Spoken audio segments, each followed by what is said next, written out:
Assalamualaikum warahmatullahi wabarakatuh. Halo semuanya, perkenalkan nama saya Tira Amalia Pratiwi dari Program Studi Pendidikan Bahasa dan Sastra Indonesia kelas PBSI 2. Di sini kita akan menceritakan sebuah naskah drama yang judulnya Matahari di Sebuah Jalan Kecil karya Arifin Sinoer. Tema yang diangkat dari naskah ini adalah kejujuran yang dimiliki oleh seseorang untuk menjalani hidupnya, cerita yang berlatar di sebuah proyek bangunan. Di sekitar itu ada warung pecel Simbok. Para buruh proyek bangunan tersebut selalu makan pecel di sana dan membicarakan apa yang sedang menjadi topik hangat. Dari kenaikan harga barang, perbedaan zaman dulu dan sekarang, dan lain sebagainya. Tanda jam masuk kerja pun berbunyi. Para buruh itu pun langsung meninggalkan warung Simbok dan kembali bekerja. Datanglah seorang pemuda yang mengenakan pakaian rapi, namun terlihat asing bagi Simbok. Dia meminta makanan dan minuman dari warung Simbok. Simbok pun melayaninya dengan baik.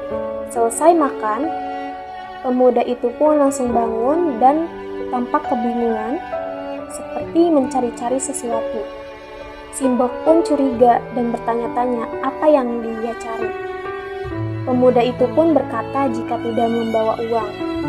Dompetnya tertinggal di saku celana yang ia tinggalkan di kontrakan. Pemuda itu pun meminta izin untuk pulang dulu ke rumahnya untuk mengambil dompetnya yang tertinggal.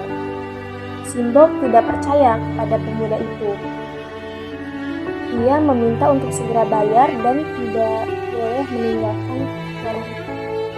Keributan pun tak terelakkan lagi. Para buruh yang sedang bekerja pun ikut mengerungi warung Simbok dan bertanya apa yang terjadi. Simbok pun menjelaskan apa yang terjadi dan para buruh tersebut pun membela Simbok. Si pemuda tetap bersikeras mengatakan bahwa dompetnya tertinggal di saku celana yang lainnya di kontrakannya dan akan kembali lagi untuk membayar makanannya. Simbok yang tidak pernah melihat apalagi mengenai pemuda tersebut memaksa pemuda tersebut untuk bayar. Para buruh pun tidak mempercayai bahwa pemuda itu berkata jujur. Mereka semua tetap mengotot bahwa pemuda itu berbohong dan hendak menipu Simbok. Akhirnya para buruh itu pun meminta kepada pemuda itu untuk meninggalkan celananya sebagai jaminan bahwa ia akan kembali lagi untuk membayar. Pemuda itu pun tidak mau meninggalkan celananya dengan alasan tidak memakai celana dalam. Dan jika ia meninggalkan celananya, ia akan telanjang. Pada saat keributan itu, datanglah seorang wanita kaya yang hendak membayar makanan pemuda itu. Namun para buruh menolak bantuan perempuan itu. Demi keadilan dan memberikan pelajaran kepada pemuda itu, agar tidak mengulanginya lagi di kemudian hari. Perempuan tersebut lantas pergi meninggalkan keributan itu. Keributan pun terhenti ketika supir truk datang dan mencoba menyelesaikan keributan.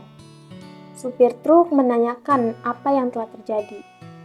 Dan ia memberikan solusi kepada si pemuda untuk meninggalkan bajunya ke Simbok. Para buruh itu pun bubar dan meninggalkan Simbok dan pemuda itu. Ketika semua para buruh itu bubar, pemuda itu pun berterus terang bahwa ia tidak mempunyai uang sama sekali dan menceritakan pengalaman hidupnya yang sedih. Simbok pun tak tega mendengar cerita tersebut. Membuatnya teringat pada anaknya seusia pemuda tersebut. Anaknya dipenjara karena mencuri sepeda. Ia melihat kejujuran di mata pemuda tersebut, dan pemuda itu jauh lebih jujur daripada anaknya yang mencuri. Naluri keibuan Simbo pun muncul. Ia memberikan kembali baju pemuda itu dan mengikhlaskan makanan yang sejak tadi mereka ributkan karena tidak dibayar. Pemuda itu pun langsung mengucapkan terima kasih dan pergi dari warung tersebut, dari warung Simbo. Pemuda itu pergi. Penjaga malam pun datang dan bertanya tentang pemuda yang datang makan tetapi tidak membayar.